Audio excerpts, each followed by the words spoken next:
you see it all the time. You wonder why a big personality fails so publicly at the head of an organization. And it's because their communication skills, whatever they are telling their people, those people aren't buying it and in fact are resenting it and are gearing down their efforts.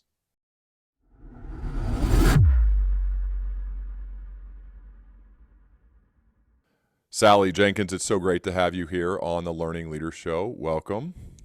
Thank you. Thank you for having me. I flipped the acknowledgement section of your book, The Right Call, and I noticed a name, and that is your twin brother, Marty. I love hearing about love, in fact, especially when it comes to a sibling. I'm lucky to have two great siblings, and they really still play a massive role in my life. What role did Marty, your twin brother, play in your life, and how has he helped you? Well, first of all, Marty Jenkins took care of my dad, Dan Jenkins, for really the last 10, 12 years of his writing life. My dad was still at his desk literally 48 hours before he died, partly because my brother took such good care of him, drove him to the Masters tournament every year, drove him to US Open golf tournaments. The fact that my dad could still travel to events was really thanks to my brother. And there's a lot of osmosis when you hang around sports writers. I mean, my brother has a lot of good ideas and a lot of good observations. He's been in the field. He was in the field along with my dad, literally at my father's elbow. And so, he knows as much about it just about as I do, frankly. He's listened to a lot of athletes in his day, primarily at golf tournaments. He urged me, the one subject I didn't go to that he really urged me to that I may have to revisit was rodeo athletes. Really? And yeah. So I may have to go back to that. But my brother lived in Texas for a long, long time, and he's an out west guy. And that's the one area I didn't follow his advice, and I kind of regret it now. So, Your dad, legendary Dan Jenkins, a sports writer, I remember him being so witty and funny, even on Twitter, in addition to the long form stuff that he did. And I thought, like, who is this guy? And I just dug into all of his stuff. I actually didn't realize that you were related until I dug in, because you've built such an amazing career for yourself. But I can only imagine what it was like growing up with a dad like Dan Jenkins and everything that he did. You could probably go on for an hour, but what advice, what wisdom did he impart on you that has helped you so much in your own career? Well, the first thing he really said was never about writing that I really internalized. He said, never let a thing go until it's as good as you can make it, on deadline. I mean, understanding that at some point you have to turn things loose. But he was like, you don't just mail it in. You learn your craft and you hold on to it until the last minute, and you keep working to make it as good as you can. That was the first thing. The second thing he said that really stayed with me was you better interest yourself first, or you're not going to interest anybody else. And so he really encouraged me to, have fun on the page, which is what he did so brilliantly. He was as much fun in person as he was in print, by the way. I mean, my dad could make changing a light bulb a comedy. And, he had a very irreverent outlook. He understood that sports weren't the most grim endeavor in the world. But at the same time, he also told me, sports are serious business. They're not trivial. And so threading that needle, finding that right sweet spot of the right attitude towards our games and their place in our society was something he thought very seriously about.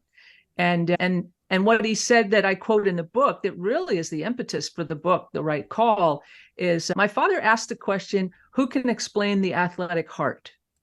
And explaining the athletic heart was a real challenge to me and to him. And I'm not sure it's possible to get all the way to the bottom of that organ, because it's very mysterious. But I tried in this book. The Right Call is very much about trying to answer that question. Who can explain the athletic heart? How can we deconstruct, real competitiveness? And how can we figure out how to apply the athletic heart to the rest of our lives? Because, it's really the $64,000 question with great athletes is, can we really learn something from a Michael Phelps? Are we able to draw something from his performances, or a Peyton Manning, or are they out of our reach? And the answer is they're within our reach. They do a lot of things that we can draw from, and we can use them more than we suspect. You wrote that your dad said it is a, quote, kind of a sin to waste potential, and the real champions never committed it. Tell me Never. more about this thought. It's a sin to waste potential, and how if you're a real champion, you don't do that. He was talking about Jack Nicklaus when he said it, who he probably chronicled more than any other sports writer of Jack's generation. And I think he was pointing it out about Nicklaus, that Nicklaus had gotten absolutely everything out of his ability. My dad pointed out, he would say, look at Nicklaus's legs and look at his forearms. Anytime you doubt that a golfer is an athlete, he said, they've got the forearms of steel workers and the legs of running backs. And he was always emphasizing how much work a great champion like Nicklaus really put in. He pointed out at one point about Nicklaus that Nicklaus wasn't a great putter. There were better putters on the tour, but that Nicklaus was unbelievable at making the important putt when it counted most. It wasn't a matter of talent. It was a matter of application. And there's a great story in the book that doesn't have to do with Jack Nicklaus, but Brian Dabble, the who's now head coach of the New York Giants. And this is probably my favorite story in the book. When he was assistant head coach of the Buffalo Bills at the start of training camp a couple of years ago, Dable said, okay, everybody in the room stand up. So the whole team, the coaches and players of the Buffalo Bills stood up. And he then said, all right, anyone who wasn't drafted, sit down. And fully a third of the room sat down. And then he said, anyone who's ever been cut or fired, sit down. And another third of the room sat down, plus the entire coaching staff. And he said, anyone who's ever been traded, sit down. Rest of the players sat down. There's one guy left on his feet, and it's Josh Allen, the quarterback. And he says to him, Josh, how many scholarship offers did you have coming out of high school? And Allen said, none. And Dable's point was, winning organizations are made up of people who have suffered real reversals, and they're not made up of the superstars and the top, draft picks. And that's a lesson. I think it's so vital for anybody, I love that story, and it's very much part of the spine of the book. Oh, I love it. Your dad also said, quote, a lot of people are afraid to win. What did he mean by that? Well, I didn't know what he meant by that for the longest time. And I finally asked my great friend, Pat Summitt, who won 8 national championships at the University of Tennessee, set the standard in women's basketball for dynastic victories at Tennessee. And I said, Pat, my father says most people are afraid to win. And she said, he's absolutely right. And I said, well, what does that mean? And she said, most people are afraid to put it all on the line. Most people are afraid that they'll have to say, that's the best I can do. And that's when I finally understood. And Pat said, most people are afraid to say, that's the best I can do. And so they would rather sort of default, rather than go all in and push all your chips to the middle of the table, And what happens if your best effort isn't quite good enough? It's painful, and a fearful experience.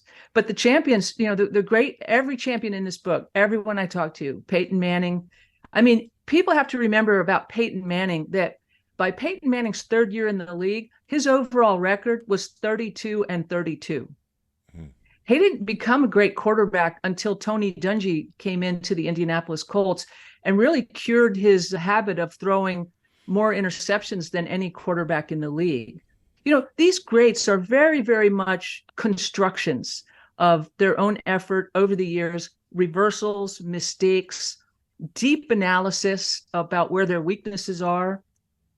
And so pretty much every anecdote or chapter in the book is really devoted to showing people how much these people are really, constructions, not born. Champions aren't born, they're made. This willingness to put it all on the line, to commit everything you have to something, whether it's sports or your job, because it feels more and more like we try to look cool.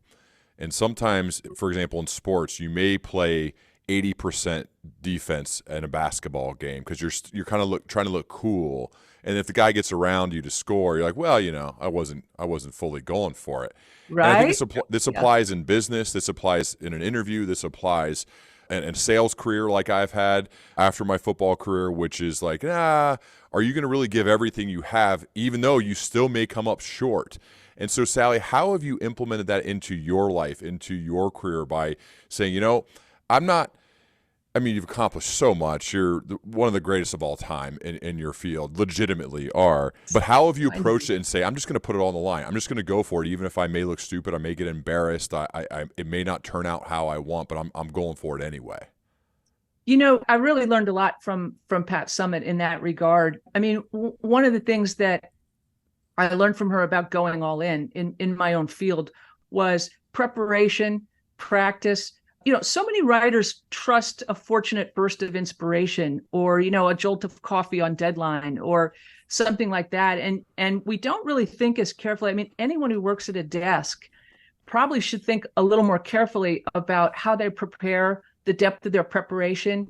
One of the things I started doing was instead of, doing a little pregame reading and then just showing up to the stadium on game day and like hoping to be good, I really started working 24 hours in advance of a big game, like doing a real deep dive, writing paragraphs in advance that I might very well have to throw away. I mean, if I'm covering the 49ers and the Eagles, in an epic playoff game, I usually, by the time the ball kicks off now in my senior, status as a sports writer, I've learned to have 500 words already written. Really? They may go to waste. Yeah. Just background material, anecdotes that I know are interesting, depending on who wins the game, can be bent one way or the other. Pregame quotes that I know could possibly be relevant when the final score goes up on the scoreboard. Because when you have to write 800 to 1,000 words in 90 minutes, that's pressure. I mean, that's a real pressure-packed endeavor, and it's very hard to be good. It's a lot easier to be good or even great, write something great, if you've already got 500 good words that you can pull from. So, preparation in any field makes everything easier. I've talked to Peyton Manning about that a lot. One thing Peyton told me for this book was that he said, I left the field a lot feeling like maybe I could have played better or I'd wished for a different result. He said, I never left the field wishing I'd prepared better. And so I've just tried to do that in my own work. I try to get ahead of the game. As Peyton said, paraphrasing the great Chuck Noll, pressure is what you feel when you don't know what the hell to do. And it's just an easier sensation writing on deadline. You can be more creative. You can be more inspired when you've done a lot of brick by brick work leading up to those 90 minutes or 2 hours that are really going to count at the laptop. I quite frankly just took a very athletic viewpoint towards it. That seems like it should be the norm. And I could only guess that the reason it's not is just because it's harder. It takes more work. It takes more effort. Is that why this isn't the norm? I mean, you'd think if you're going to study one of the greats, if I was in your field or in any field for that matter, it's like, how can I take what Sally Jenkins does in her field and implement that into mine? Do you think the reason this doesn't happen more is just people are lazier or they're not willing to go the extra mile to do the necessary prep and work leading up to these moments? Or what is it? Well, I think some of it's cultural, writers, again, it's a very sort of inspirational seeming, if I'm a writer, I work on inspiration, or I'm a journalist, like I work on deadline. And so some of it's cultural. Some of it is like, we're just sort of maybe not raised in the business to think quite that way.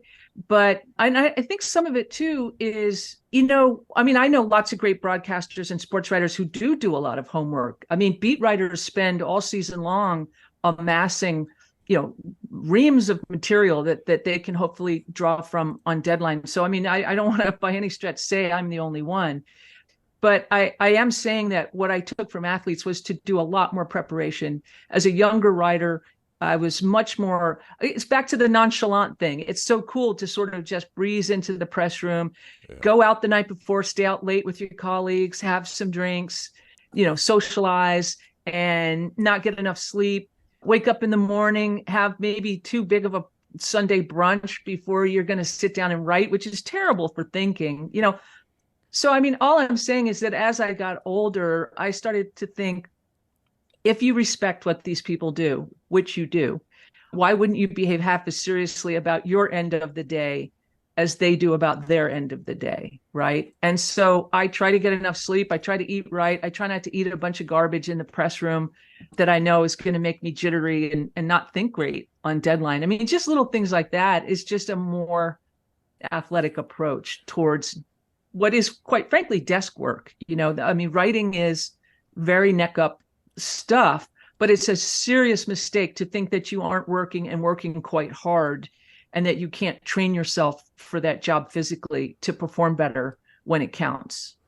You mentioned Peyton Manning a few times, and it's really cool to see his transition to life off the field into Omaha Productions and this business he's building that seems like they are a part of the best parts of media everywhere. And I have to believe it's probably, you would know better than me, probably because he takes the same approach to his business, Omaha Productions, a media company that he started with Eli and others, that approach is now, it's not surprising that they are absolutely crushing it in something else other than actually playing football. Yeah, I mean, that's absolutely right. I mean, there have been some people who've tried to imitate that show and they can't do it. And the reason they don't do it, the reason it's not as good is because they're not preparing as well and they're not as knowledgeable. If you listen to Peyton Manning and Eli Manning on the Manning cast, invariably you'll hear Peyton say, well, I was talking to Coach Reed last week or I was talking to so-and-so. I mean, there's this rather famous intervention that CBS did with Tony Romo this past year because they felt he wasn't doing enough homework. Manning doesn't make that mistake. He's not going to do anything if he doesn't think it can be really, really good. He could have had any network job he wanted, obviously. He wasn't going to do something that bored him, number one, and he wasn't going to do something that he didn't think he could do differently and at a higher level than most of what he watched on TV. So I really respect that about him. That's a absolutely great show. I mean, it's gripping television. Mm-hmm. You learn more football, watching one of those Manning casts than I've learned in 20 years of really covering the NFL. He explains the game in a way that you can understand it. He predicts what's likely to happen. He explains how the people on the field are likely feeling. He really, really studies. That's what I can say. What made Peyton Manning great was the study. Mm-hmm. The comprehensive thoroughness of his study of the game before he ever got on the field. And I think that translates to all other areas in the business world as well. You have a big presentation coming up. You have a quarterly business review. You're meeting with the board, whatever it is. You can tell the difference between the people who are overly prepared, have rehearsed, they know their stuff so well. It's like a stand-up comedian, Sally. Have you ever seen great stand-ups? They make it look like they're just wandering out on stage talking, when in reality, the great ones have etched out every single word of that stand-up performance. And I think the same is true in the business world. When you know your stuff, when you've done the necessary prep and over-prep, you can let it fly once you get in those important meetings. And I think that's the difference between the ones who sustain excellence and the ones who don't, is that they're willing to do that extra work in the dark. That's what nobody sees. They're willing to make those calls. They're willing to study. They're willing to practice. They're willing to rehearse, versus the ones you've already mentioned who maybe they just want to go play golf. And that shows when the lights are bright that whether you prepared or you didn't.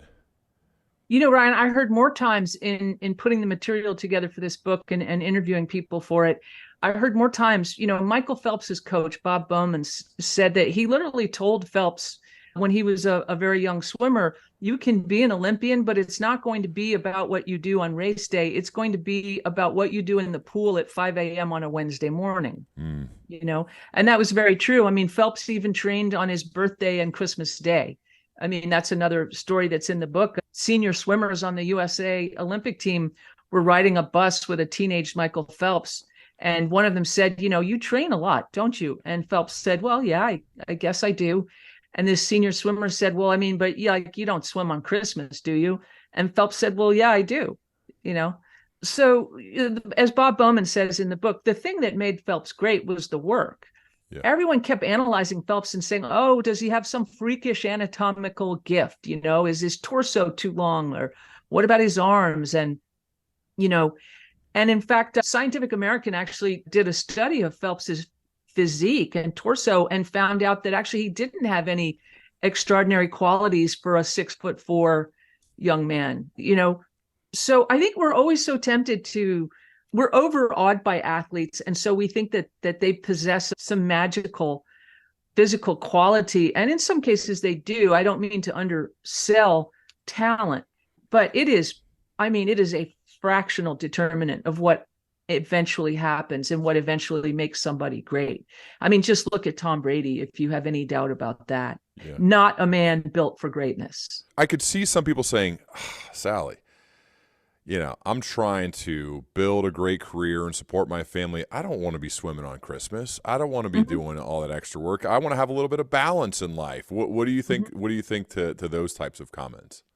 Well, I mean, I think recovery is actually an essential principle. A great interview for the book was a guy named Dana Cavalea, who was longtime performance coach for the New York Yankees, worked very closely with Derek Jeter. And he said, what type A hard chargers mistake about great champions and great athletes or great coaches, the big misapprehension that they have is that these people are like working 24/7. He said they take a lot of time off. Derek Jeter doesn't train. I mean, overtraining is a big mistake a lot of young athletes make and a lot of people make in approaching their work. It's essential to have that balance because your muscles have to recharge, your brain has to recharge. And so when I talk about work and preparation, that doesn't mean like working yourself to the nub, making yourself irascible and exhausted. That doesn't lead to better judgment or better performance. What leads to great performance is day-to-day consistency that builds in preparation, warm down, recovery, rest, proper sleep, decent food. And it sounds tedious and it sounds obvious. But the interesting thing about the champions in this book is that they're willing to work for the 1% to 2%. The rest of us want to play golf and then find a magic bullet. Mm-hmm. The hack. Right? The hack. Yeah. The life hacks. Yeah. We want the 60% all at once. Yeah. Right. Well, it's funny because you hear terms like consistency, reliability, and that's the makeup usually of a great teammate or great players. And it's not some of the time, it's all of the time. And to me, I think it's because it's not that sexy. At the end of keynote speeches, usually there's the Q&A section and people ask, what's the quick tip? What's the hack? What's the thing? And I'm like, wow, this is going to be a really disappointing part of the presentation because it doesn't exist. It's consistently showing up, doing it day after day after day. And part of that is rest, as you mentioned, but it's the I think the inconsistency is probably one of the biggest issues with people who are not performing at the levels that they want to perform at. It's really hard to sort of get, and I mean, I struggle with it. I'm not going to lie.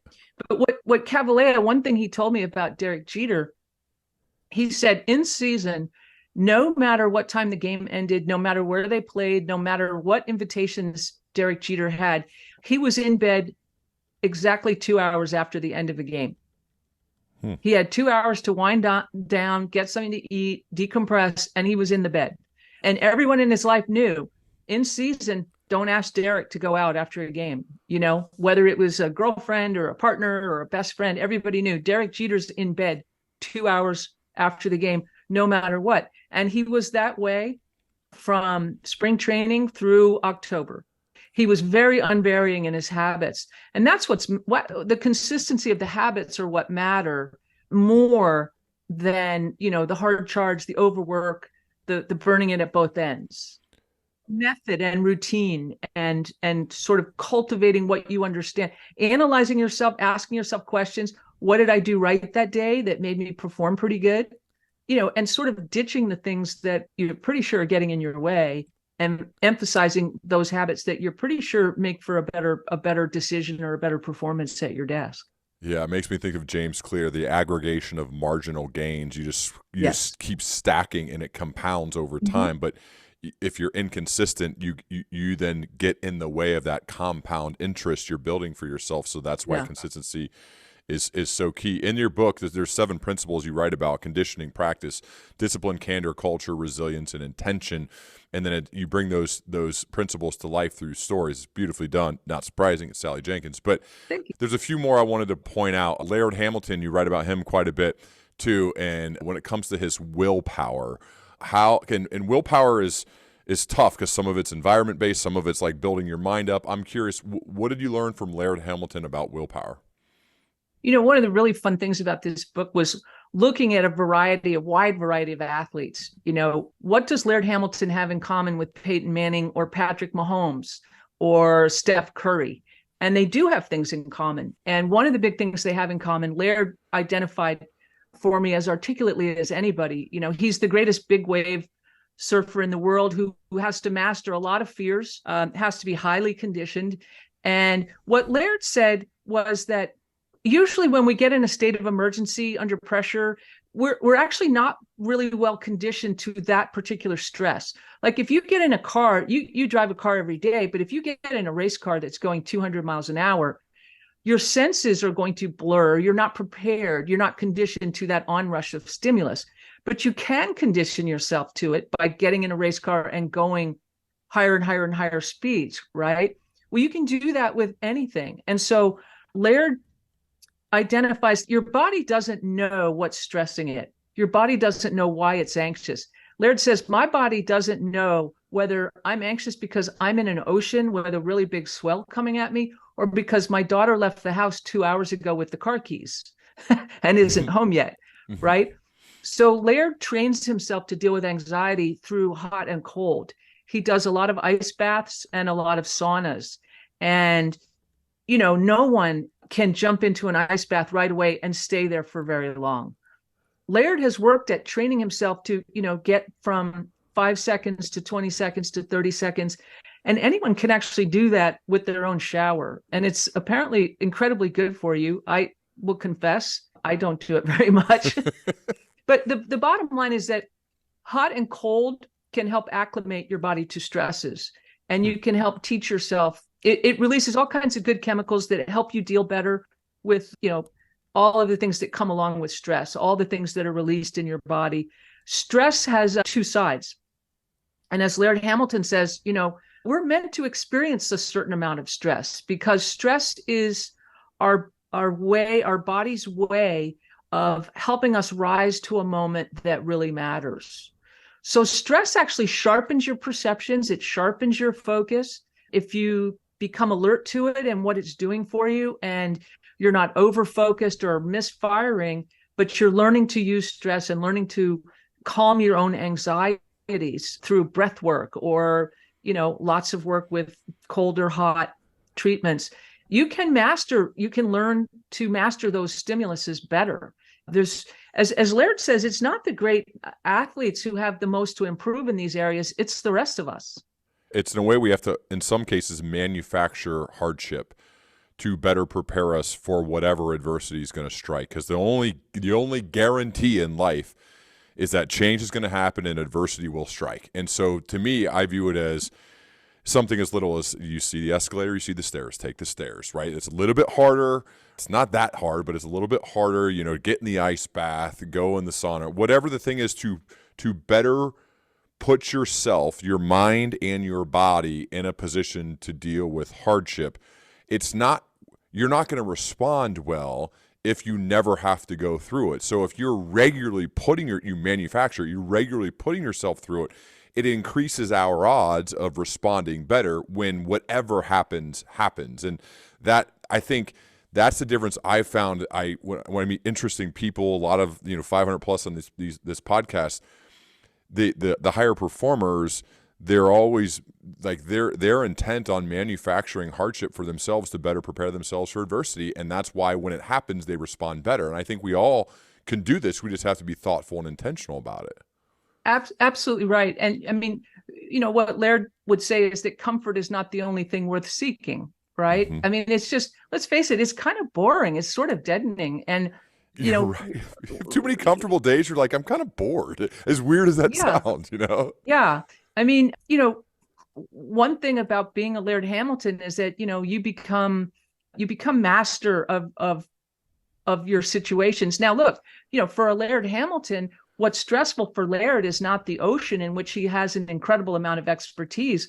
What's more stressful for a Laird Hamilton is standing up and speaking at a corporate gathering in front of a group of people who may not respect surfers, right? Mm-hmm. And so Laird has to work harder at those sorts of things. I mean, if we go into an ocean, we're not going to feel very comfortable. He doesn't necessarily feel very comfortable coming into boardrooms, and yet he's learned to do it. He's a great entrepreneur. He's launched multiple of his own businesses, and he's a great innovator.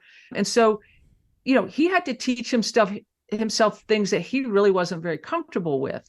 So again, we've all got so much more room to grow than we may imagine in these areas that we think are so far beyond us. Not many surfers sit around going, oh, I'm going to become a great businessman and head my own company, right? Mm-hmm. And so when we sit around and go, well, I couldn't possibly be a Michael Phelps. I mean, that's just a real dead end sort of mode of thinking. I mean, I think we should all be thinking, what does Michael Phelps do that I could do too?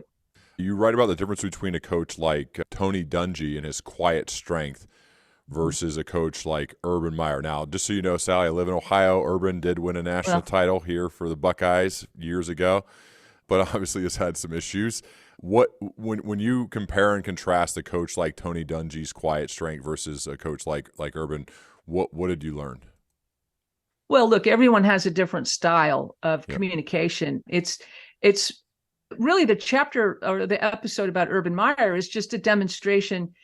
So Tony Dungy is a critically different type of coach from Urban Meyer in the way that matters most is what he does different from Urban Meyer is he never presents a problem without presenting the solution. So when Tony Dungy would criticize a player or correct a player or an assistant coach, Tony Dungy never put that out there without following it up with, when you do this, this makes us great. If you listen to Steve Kerr talk about his team, the Golden State Warriors, you never hear Steve Kerr talk about one of his players without saying, when Draymond Green does this, we are great, right? When he does this, it's tough for us, very tough for us to win when Draymond Green gets technicals and gets himself thrown out of a game. When he does why, we win. Urban Meyer's mistake was to criticize, to demean, and to belittle without ever presenting an adequate solution to any of the problems that he was pointing out. That was his chief deficit as a professional coach. And it is what separates a professional coach from someone who can just push a bunch of schoolboys, who are at his beck and call and who really have to do everything he tells them in order to keep their scholarship. That's not the working world. In the working world, the people underneath you will destroy you if they don't believe in what you're telling them to do. Even if you're a military commander, who thinks he's in charge of a barracks, the fact of the matter is that your underlings will take you down. That is a fact. Pat Riley, I quote Pat Riley in the book, he talks about what happens when people underneath a leader don't believe them. And what Riley says is everybody subtly starts to gear down their efforts, and enroll each other in their own cycle of disappointment. You see it all the time. You wonder why a big personality fails so publicly at the head of an organization. And it's because their communication skills, whatever they are telling their people, those people aren't buying it and in fact are resenting it and are gearing down their efforts. God, that's so true. I love the way you put that. And when I was thinking about coaches in my life, the ones who got the most out of us versus the ones who didn't, and that is a critical element of it, like right there. I mean, it really fascinating because that also, Sally, plays in all worlds. That's not just the sporting world. Think about a leader, a CEO, a business leader. I've had bosses like the ones you described that had the criticism with no adequate solution versus I've also luckily had the Tony Dungy types and the ones who sustain excellence over time, especially when you're working with pros, as you mentioned. They're the ones who do have, I'd say they're more thoughtful. They've had a thoughtful, adequate solution, not just this overt criticism. Yeah, I mean, look, Pat Summitt could yell with the best of them, but Pat Summitt never showed a player a failure. I watched a million tape sessions. Would sit in the back of the room at Tennessee watching her show her team film, and she never showed a failure on film that she didn't then show them doing it right. Tommy Amaker at Harvard does the very same thing. He shows his players at Harvard, his basketball players at Harvard, how it looks when it's done right. It's really such a critical distinction. And my best editors don't just say write better or that wasn't very good. They say, if you move this paragraph here, if you cut here, this part's slowing you down, all of a sudden people get deeply appreciative of that. When you put like the right tool in someone's hand to fix something, most people, Tony Dungy told me, most people want to be good at something. They don't want to be failures. They don't want to disappoint. They want to live up to a certain level of performance. They just need you to give them some direction in how. Peyton Manning wanted to be told how to cure his interception problem, right? I mean, Tony Dungy didn't just say to Peyton Manning, you've got to stop throwing interceptions. You can't throw 90 interceptions a season. Like, if you keep throwing these interceptions, 32 interceptions a year or whatever, in a spate of this many ball games, it's just going to kill us. That's not what Tony Dungy said to Peyton Manning. He sat down with Peyton Manning and Jim Caldwell, the quarterback's coach, and they went through tape of every single one of Peyton Manning's interceptions. Then they went through the tape of all the balls that Peyton Manning threw that should have been interceptions, but he just got lucky because the defender dropped the ball, right? Then they went through, at which Peyton said, that's a hidden tape that a lot of people don't get to. But he got to it with Tony Dungy, right? Then they went through all the pictures, all the frames of throws that Peyton Manning made that should have been touchdowns but weren't, where he missed a guy, And again, did he just get a little unlucky because the defender was too good, or did he put the ball in the wrong place? Did he make the right throw? Did he make the wrong throw? Did he go to the wrong place with the ball? After that, they analyzed and said, what are the commonalities here, in your performance? And one of the things they discovered, Tony Dungy and Jim Caldwell and Peyton Manning decided that his accuracy really suffered when large defensive linemen dove at Peyton's feet. Peyton would get a little jumpy with his feet. He wouldn't plant as well as he should. And that was causing some of his accuracy problems and some of his interceptions. And so they designed a drill where Jim Caldwell would throw heavy bags at Peyton's feet in practice, to try to work on those feet. So, I mean, that's a small example, but a critical one of how the right kind of criticism that's attached to impersonal data, impersonal analysis, followed by the fix. People become deeply appreciative. Peyton Manning will tell you he was an absolutely different quarterback under Tony Dungy than he had been before. He goes from throwing the most amount of interceptions in the league to the few. He throws 9 interceptions in the year they win the Super Bowl all season. So, I mean, I just think that's such a huge differential between a great coach and a poor coach. I love those examples because they can apply to all of us in our leadership roles, both on the field and off the field. You write about Diana Nyad, I think is how you pronounce it, 64-year-old. She Nyad. failed. Say that again? Diana Nyad? Nyad, yeah. So it's failed 4 times and then eventually swam 53 continuous hours to complete her swimming journey from Cuba to Florida. What did you learn from Diana Nyad? Well, I learned from Diana Nyad that no matter how individual an effort looks, you don't do anything alone. Diana, it's very easy to say Diana Nyad is the only human being on the face of the earth who could have made that swim. And that may be partly true because there is something in her makeup she's an endurance athlete, and those people do have a different mentality. But Diana had an incredible team around her. It took 4 tries before she made it. She had a great swim director. She had people in kayaks around her warding off sharks. And basically, she had a swim director and a great partner in the endeavor named Bonnie Stahl, who could say to Diana when Diana wanted to quit, see if you can do 5 more. Do you have 5 more strokes in you? And Naiad would say, I think so, maybe. I mean, I'll try. And she'd swim 5 more strokes. And then she'd pull her head up out of the water, and Bonnie would say, 5 more. Can you do 5 more? And she'd do 5 more. And over again, that happened. And Diana would get a second wind. She had trained very heavily. And over those 53 hours, there were just some critical points where Bonnie's decision-making and Bonnie's ability to sort of coax her through the swim was really, really a critical factor. And so, I mean, I think, and that chapter is a chapter about communication and how really close communication between 2 people can make the difference in what seems like an utterly impossible undertaking. It was a huge organizational undertaking in black water, a lot of times, dangerous, sharks, jellyfish, hazardous, storms, currents. I mean, the first time Diana tried to make that swim, the currents pulled her so off course, she was swimming towards Brownsville, Texas. So what I took from that is that no matter how much you think your individual effort matters, it's not enough.